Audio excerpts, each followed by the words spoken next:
আসসালামু আলাইকুম রহমতুল্লাহি ওয়া বারাকাতুহু। আউযু বিল্লাহি মিনাশ শাইতানির রাজিম। বিসমিল্লাহির রহমানির রহিম। 31 নম্বর সূরা লোকমানের প্রথম 5 আয়াত অর্থ পেশ করা হলো। আলিফ লাম মিম, ইহা জ্ঞানগর্ভ কিতাবের আয়াত। পথ নির্দেশ দয়া স্বরূপ সৎকর্ম পরায়ণ বান্দাদের জন্য, যারা সালাত কায়েম করে, যাকাত দেয়, আর তারাই আখিরাতের নিশ্চিত বিশ্বাসী।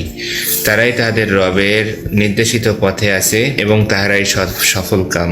ব্যাখ্যা: যারা শরীয়তের পূর্ণ অনুসারী তাদের জন্য এই কোরআন হিদায়াত, শিক্ষা, রহমত।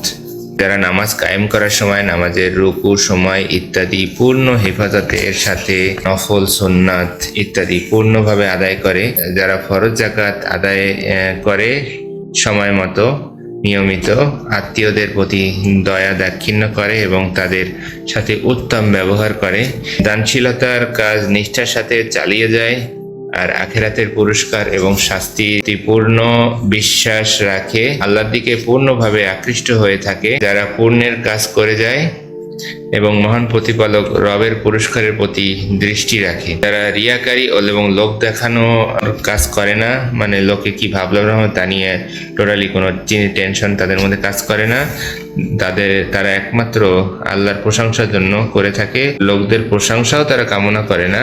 এই ধরনের গুণাবলী বিশিষ্ট লোকেরা সঠিক পথ প্রাপ্ত এবং এরাই দিন এবং দুনিয়ার সফলকাম এবং কৃতকার্য। সুতরাং এই 5টি আয়াত থেকে আমরা কিভাবে জীবনে সফল হতে পারবো, আখিরাতে সফল হতে পারবো তা নিয়ে ভালোভাবে বুঝতে পারি, জ্ঞান লাভ করতে পারি। কোরআনের মাধ্যমে নিজেদের পথ নির্দেশ ভালোভাবে বুঝতে হবে। আগে নিজের জ্ঞান আহরণ করতে হবে। জ্ঞান আহরণ করার মাধ্যমে আমরা জানবো যে আল্লাহ কি কি পথ নির্দেশ আমাদের দিয়েছেন এই কোরআনে। এই কোরআন আমাদের জন্য দয়া, হেদায়েত, শিক্ষা এবং রহমত। প্রথমে আমরা হেদায়েত, তারপরে শিক্ষা গ্রহণ করব, আর আমাদের প্রতি আল্লাহ কি করবেন? রহম করবেন।